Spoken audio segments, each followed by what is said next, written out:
Estamos en Lucas capítulo 1, vamos del versículo 39 al 56 hoy. Si tienes una Biblia de las de por aquí, esa es la página 1043. Lucas capítulo 1. Acompáñame allí, por favor.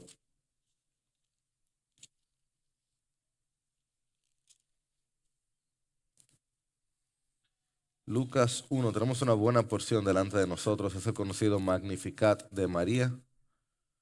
Versículos 39 hasta el 56, si lo tienes, si puedes, no te sientas obligado, pero si puedes, ponte de pie para leer juntos la palabra de Dios.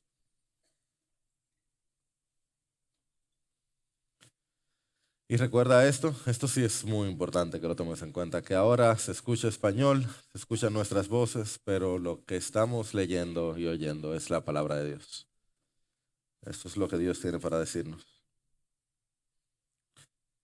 En esos días María se levantó y fue apresuradamente a la región montañosa, a una ciudad de Judá. Y entró en casa de Zacarías y saludó a Elizabeth. Cuando Elizabeth oyó el saludo de María, la criatura saltó en su vientre. Y Elizabeth fue llena del Espíritu Santo y exclamó a gran voz: Bendita tú entre las mujeres y bendito el fruto de tu vientre. ¿Por qué me ha acontecido esto a mí, que la madre de mi Señor venga a mí? Porque apenas la voz de tu saludo llegó a mis oídos, la criatura saltó de gozo en mi vientre. Y bienaventurada la que creyó que tendrá cumplimiento lo que le fue dicho de parte del Señor. Entonces María dijo: Mi alma engrandece al Señor, y mi espíritu se regocija en Dios mi Salvador, porque ha mirado la humilde condición de esta su sierva. Pues desde ahora en adelante, todas las generaciones me tendrán por bienaventurada, porque grandes cosas me ha hecho el poderoso, y santo es su nombre, y de generación en generación es su misericordia para los que le temen. Ha hecho proezas con su brazo, ha esparcido a los soberbios en el pensamiento de sus corazones, ha quitado a los poderosos de sus tronos y ha exaltado a los humildes. Bendito sea el Señor. A los hambrientos ha colmado de bienes y ha despedido a los ricos con las manos vacías. Vamos a leer juntos. Ha ayudado a Israel su siervo para recuerdo de su misericordia, tal como dijo a nuestros padres, a Abraham y a su descendencia para siempre. María se quedó con Elizabeth como 3 meses y después regresó a su casa. Que el Señor bendiga su palabra.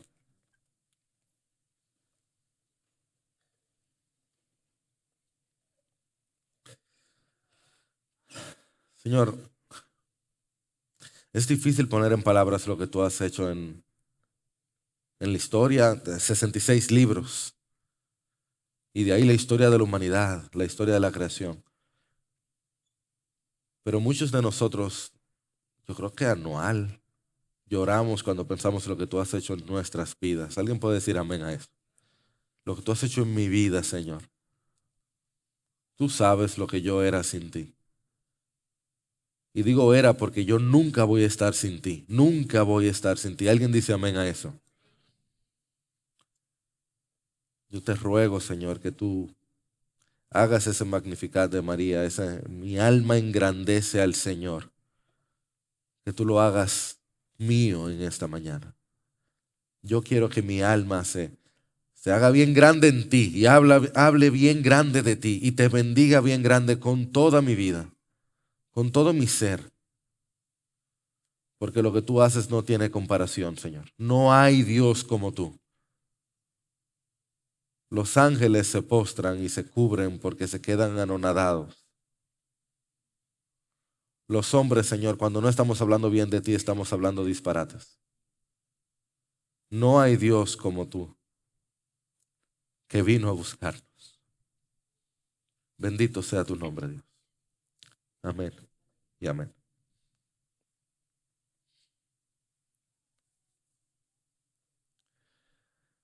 En los años 60, estando en su mejor momento, cuando los Beatles eran el nombre que todo el mundo tenía que conocer, John Lennon dijo lo siguiente en una entrevista. Él dijo: el cristianismo va a desaparecer. Eso no es para debate. Yo tengo razón y va a quedar claro. Él dijo, ya somos más populares que Jesús. Aunque yo no tengo problema con Jesús, mi problema es con sus discípulos. Ellos son muy ordinarios. Son ellos los que arruinan el cristianismo. Esas palabras le costaron mucho dinero a los Beatles. Le costó mucha fama, le costó mucho, le trajo mucho problema porque a cualquiera le da un poquito de ira a esa. Pero yo quiero que no te quedes ahí, pienses en la honestidad que hubo en sus palabras, en las palabras de Lennon. Porque este no es un pensamiento poco común, eso no es un pensamiento aislado, no son pocos los que piensan eso que Lennon se atrevió a decir. Jesús es atractivo, los Jesucitos no tanto. El Jesús que nosotros seguimos, el Dios hecho hombre, es el omnipresente, omnipotente, omnisciente, creador del universo, que vino en busca de los perdidos. Es el único Dios verdadero que existe sobre todo lo que existe, que está fuera del tiempo, que gobierna los astros y los árboles y los peces y los pantanos, y que tiene seguidores en Villafaro y en Vietnam. Gente de todo tipo, literalmente de todo tipo. El cristianismo está lleno de gente rara. Si no, mira para tu derecha y tu izquierda. El cristianismo tiene gente rica, rara, y gente pobre, rara. Y alguien dice amén a eso. Dice que lo de pobre, no lo de raro. Hay gente blanca, hay gente negra, gente linda como las de aquí, gente fea como las de aquí. Hay gente de abolengo y gente endeudada, quien dice amén. Hay gente de buena familia y gente despreciada. De hecho, a mí me llama tanto la atención esto. Uno de los grandes problemas que tenían los romanos al principio con el cristianismo es que decían, no tiene sentido que toda esta gente esté junta. No tiene sentido que toda esta gente esté junta. No tiene lógica. Son personas disímiles, ¿no? Algo raro están haciendo esos hombres llamándose hermanos. Porque ese tipo de gente no se junta con este tipo de gente. Y todavía pasa hoy. Hay gente demasiado ordinaria juntándose con gente que por fuera parece muy extraordinaria. Y hay gente muy extraordinaria que decide no unirse a cristianos porque dice, yo no me junto con gente de esa categoría. Por eso, los que se sienten muy grandes, muy dignos, muy completos, tienden a no entrar a la fe cristiana. Si tú te sientes suficientemente fuerte como para no necesitar un Salvador, tú no entras. Yo creo que ese no es el caso de nadie hoy, porque justo de eso trata nuestro pasaje. Yo quiero que lo veamos a través de esta hoja de ruta. Vamos a ver primero el canto de Elizabeth. Luego vamos a responder a esta pregunta de Madre de Dios. Y luego vamos a ver el canto de María. Tenemos 2 cantos y una pregunta. Y esta es nuestra idea central. Llévate esto a tu casa, por favor. Y es que el brazo del Señor exalta a los humildes y humilla a los soberbios.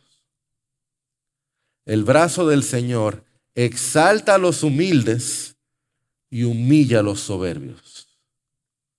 ¿Están conmigo? Sí.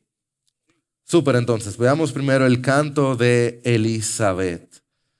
Elizabeth, si recuerdas, es la familiar, pariente, prima de María, que María tan pronto se entera. ¿A través de quién? ¿Alguien recuerda cómo María se enteró que Elizabeth estaba embarazada?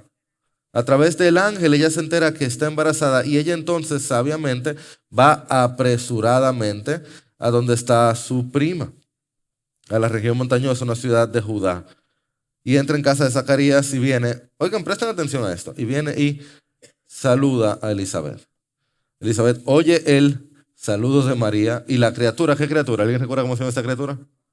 Juan, que va a ser importante, bueno, es importante, es una criatura y toda criatura es importante, pero va a ser importante en la historia más adelante, la criatura salta en su vientre, Elizabeth es llena del Espíritu Santo y empieza una canción: bendita tú entre las mujeres, bendito el fruto de tu vientre, la madre de mi Señor vino a mí, porque la voz de tu saludo llegó a mis oídos y la criatura saltó de gozo en mi vientre. Ok, ¿a dónde voy con todo esto? Bueno, es que Lucas está sabiamente uniendo una historia. Teníamos una historia A por un lado, una historia B por un lado, ahora se juntan las dos historias, luego se vuelven a separar. Lucas está entretejiendo una historia como si fuera una película, que tú tienes una escena, otra escena, se juntan. Eso es lo que él está haciendo, está súper genial. Y si tú lo vas leyendo en el original todavía gusta más. Recuerden que eso es traducción en español. Él está trabajando una historia como dándote narrativa, y por eso dice que ya va apresuradamente. Es como que tú sientes que va como la escena va acelerando. Aquí lo que pasa es que estamos como disectando. ¿Es una palabra en español? No, ¿verdad? Diseccionando está peor todavía, ayúdenme. Estamos cortando en pedacitos una narrativa de acción. Pero esto es acción, esto es como qué es lo que está pasando aquí. Pero nota cómo este encuentro reversa los roles, lo pone al revés. Los roles que no debería ser como pasan. ¿Por qué? Porque María es una jovencita, es una adolescente, tiene 13, 14 años y viene a visitar. Y la visita, contrario a lo que normalmente hacemos en Dominicana, la visita en Israel es la que le toca honrar al dueño. La jovencita, adolescente, viene a visitar a su prima, que si ustedes recuerdan, la prima acaba de recibir un milagrazo, que está súper avanzada en edad y de pronto está embarazada. Y esta prima tiene 6 meses de embarazo. Una mujer con 6 meses de embarazo se nota, ¿verdad? Mientras María está recién embarazada, a ella no se le nota. Así que María viene a darle la sorpresa, si acaso le va a decir, a su prima, a su pariente. Pero su prima, su pariente, que es dueña de casa, es levita, es esposa de un sacerdote, que es una mujer de rango, de categoría. Pero sucede que tan pronto oye el saludo, lo dice 3 veces, es como que María llega y dice: hola, se explota el asunto. Se arma un party increíble. El bebé empieza a dar brinco, Elizabeth empieza a cantar. Es como, toda la escena se trata de María. O sea, debería tratarse de Elizabeth, la señora mayor de edad, que está embarazada. A María no se le nota nada todavía. Ella acaba de concebir por el Espíritu Santo. Pero toda la escena se trata de esta jovencita, adolescente, pobre, con el nombre más común que podía tener. Porque Lucas está dejando ver el reverso de los roles. De plano, que los bienaventurados son los pobres, los mansos, los que lloran, que Dios no ve como el hombre ve. Dios no ve como el hombre ve. Yo te lo quiero decir otra vez, porque hay algunos de ustedes que están sufriendo porque nadie lo premia. Dios no ve lo que el hombre ve. Y Dios no premia lo que el hombre premia.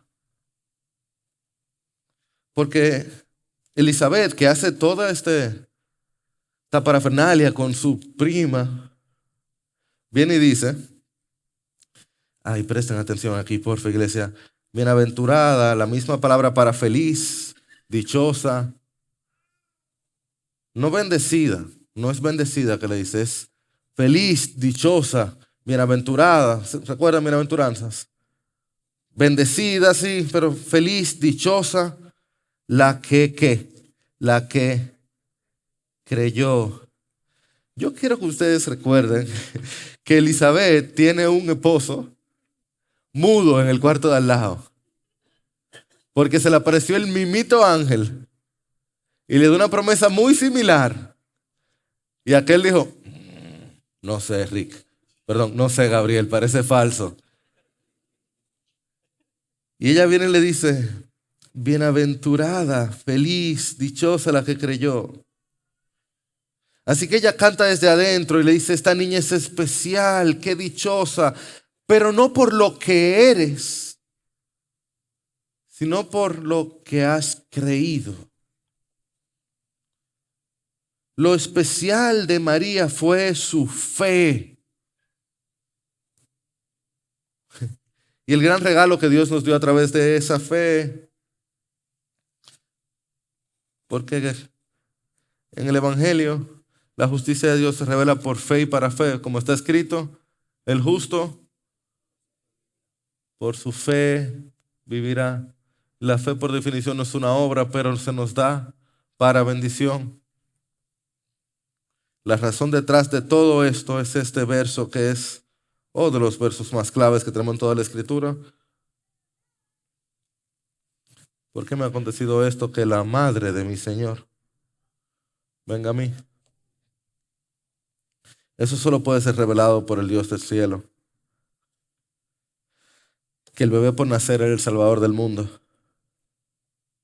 Que el bebé por nacer era el Señor y Salvador del universo y de todo el que creería. O sea, María tenía una bichuelita en el vientre, una bichuelita que todavía ni se veía, y esa bichuelita sostenía el universo por la palabra de su poder. O sea, yo no sé qué tamaño tiene Estamos hablando de semanas. Y esas semanas controlaban los serafines y los arcángeles. Con los ojos de la fe, Elizabeth vio más allá de la humanidad del Mesías. Y pudo ver la deidad del Cristo de Dios y pudo declarar que Jesús es el Señor para gloria de Dios Padre. Dichosa María que creyó y dichosa Elizabeth que creyó. Te pregunto, ¿eres dichoso tú? ¿Crees tú que Jesús es el Señor? ¿Lo crees? ¿Eres dichoso tú? Esa pregunta es importante. Aquí una segunda pregunta importante. La madre del Señor, la madre de Dios. De vez en cuando es útil como que hacer una pausa y hacernos preguntas teológicas que necesitamos responder. Más una iglesia como esta, una iglesia llena de personas nuevas. Tú lo leíste ahí, decía, madre de mi Señor, y tú tal vez has escuchado, tal vez tú mismo lo has dicho, que María es madre de Dios, ¿verdad? Has escuchado la expresión.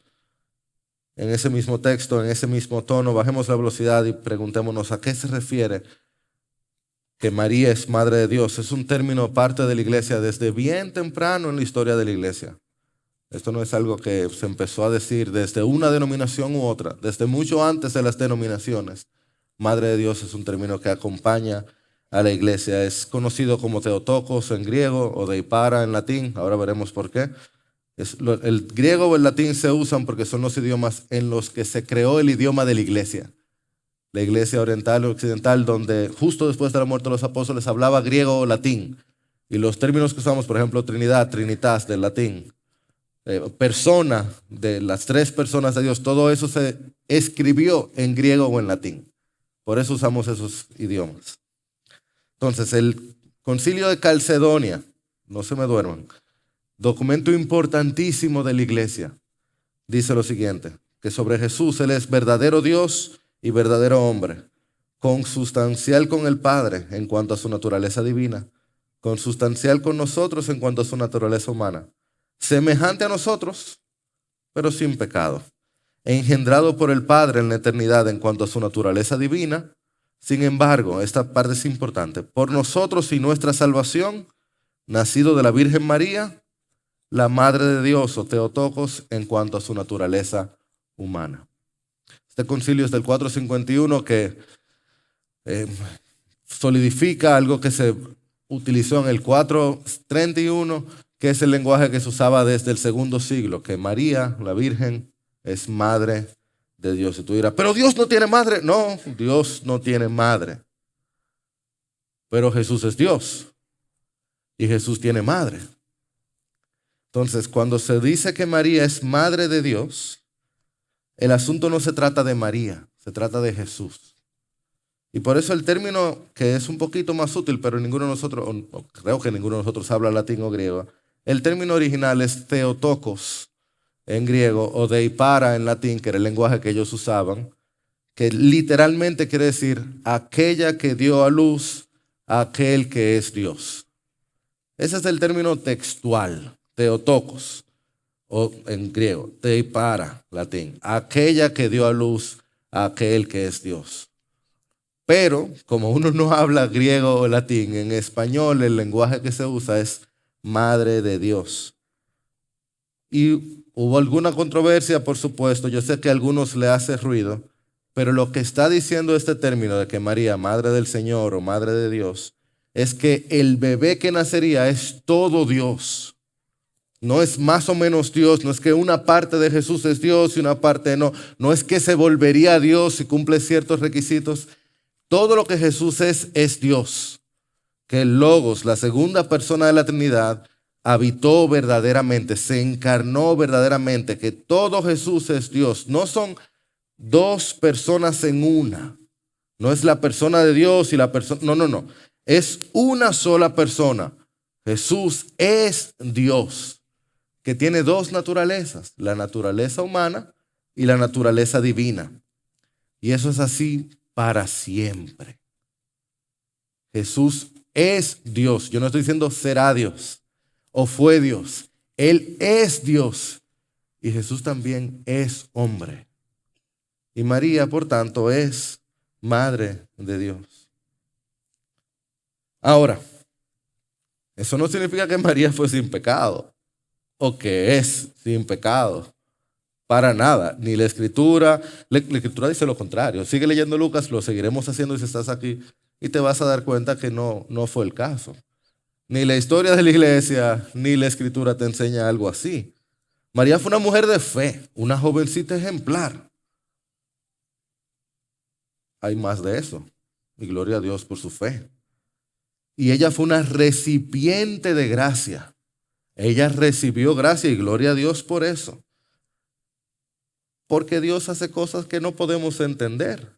Por nosotros y con nosotros. La misma María no estaba entendiendo bien lo que estaba pasando. Como algunos de nosotros estamos aquí como, ¿y cómo pasó todo eso? Dios lo hizo, como dice aquí, por nosotros y nuestra salvación. O sea, Dios tuvo que inventarse una cosa casi ininventable por nosotros y para nuestra salvación. Así que María sí es madre de Dios, pero ella no ruega por nosotros. Ella murió y está feliz en la presencia de su Salvador, de quien ella habla. Luego de morir, ella entró en la presencia de su Salvador. Y lo menos que ella está atenta que estamos haciendo tú y yo. Ella está en la presencia de su Salvador. Porque la Escritura también enseña claramente que hay un solo Dios y un solo mediador entre Dios y los hombres, que es Cristo Jesús, hombre. ¿Me entendieron ahí? Mientras estuvo en la tierra, ella dio testimonio de la fe. Y tal vez la manera más radical en la que lo hizo con sus palabras fue a través de esta canción, que es la canción de María, conocido como el Magnificat. Empieza diciendo, entonces María dijo, mi alma engrandece. De ahí sale Magnificat en latín. Mi alma engrandece al Señor y mi espíritu se regocija en Dios, mi Salvador. Ese es el primero de 3 cánticos de Lucas. Está el Magnificat que vemos ahora brevemente. Luego viene el Benedictus de Zacarías. Y luego viene más adelante de Simeón con otro cántico. Y es súper interesante que aparezcan unas canciones porque es como en la película, que de pronto está todo normal la película y de pronto una gente empieza a cantar. Tú dices, ¿qué fue lo que pasó? Eso es exactamente lo que pasa en Lucas. De repente empieza a cantar. Y esta canción tiene 12 libros citados del Antiguo Testamento. María, llena del Espíritu Santo, empieza a citar desde Génesis hasta Sofonías. Porque el que está lleno del Espíritu Santo se llena de la Biblia. Ahorita. El que está lleno del Espíritu Santo se llena de la Biblia. Y la razón, pienso yo, por la que uno se encuentra con esas canciones es porque hay cosas del corazón que solamente funcionan en canción. Como que cuando uno se pone muy contento, la única manera de traducir esa contentura es en una canción. ¿Te ha pasado? Aunque tú cantes feo, de repente tú empiezas a cantar porque es que estás tan feliz que uno, bueno, algunos se ponen tan tristes que tienen que ser una canción también, ¿verdad? Porque hay cierto bolero que tú dices, wow. Pero María está tan feliz cuando ella llega donde su prima y su prima empieza a alabar, que ella hace esta canción, este Magnificat, porque María está viviendo en carne propia el cumplimiento de las promesas del Dios que sobrecoge a los que le oponen y protege a los que le buscan. O sea, María tiene toda su vida, que no es tan larga, pero ya parece que le han rendido los años. Toda su vida escuchando acerca de un Dios poderoso, un Dios fiel, un Dios milagroso. Ella lo ha escuchado en las historias de Israel. Ella lo ha visto en su tío, en su primo, en su abuela. Y ella de pronto se da cuenta que todo confluye en su vientre. Y yo digo, yo no puedo ponerlo en palabras, yo tengo que empezar a cantar. Y lo dice a través de este Magnificat. Lo pongo completo en la pantalla. Una gran canción que dice que su alma agradece a aquel que ha mirado la humilde condición de esta su sierva. Pues desde ahora en adelante todas las generaciones me tendrán por bienaventurada. Y estoy pensando, la gente va a estar hablando de mí, va a estar hablando bien de mí. O sea, ¿qué soy yo? Grandes cosas me ha hecho el poderoso y santo es su nombre. Y de generación en generación es su misericordia para los que le temen. Ha hecho proezas con su brazo. Ha esparcido a los soberbios en el pensamiento de sus corazones. Ha quitado a los poderosos de sus tronos y ha exaltado a los humildes. A los hambrientos ha colmado de bienes y ha despedido a los ricos con las manos vacías. Ha ayudado a Israel su siervo para recuerdo de su misericordia, tal como dijo a nuestros padres Abraham y a su simiente para siempre. Yo imagino a María pensando en el Señor, humillando al ejército del prepotente y orgulloso faraón para salvar a los israelitas allá en el mar. Me imagino a María pensando en cómo el Señor levantó a ese jovencito con la onda frente a aquel gigante de 3 metros. Me imagino a María pensando en Daniel acurrucándose con leones y en Ananías, Misael y Azarías danzando en el fuego mientras el imperio afuera no sabía qué hacer con estos pobres. Mardoqueo de pie y Amán en la horca. Nabucodonosor de rodillas hasta que reconociera al Dios vivo. Porque Dios resiste a los soberbios, pero da gracia a los humildes. El Señor que ha quitado a los poderosos del trono y a los hambrientos, los pobres, los necesitados, los colma de bienes. Los colma de bienes. Porque bienaventurados los pobres, los mansos, los que lloran, que tienen hambre y sed de justicia, pues ellos serán saciados.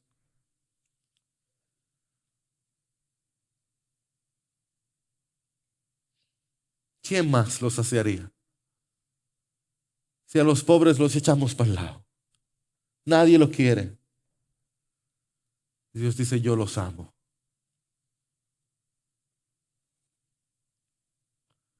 ¿Y qué más hace sentido si el Dios de los cielos y Rey del universo ha llegado como un bebé en una pobre jovencita de Israel a criarse en Nazaret, el pueblo del pozo? Martin Lloyd Jones decía, cuando el Rey de Reyes y Señor de Señores llegó a este mundo, lo hizo en un establo.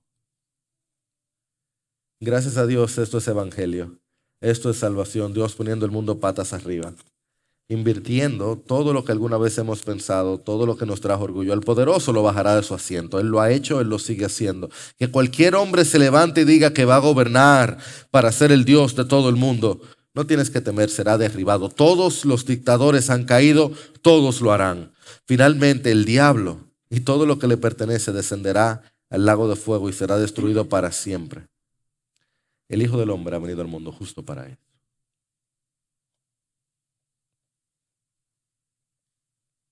¿Cómo respondemos a un Dios que actúa así?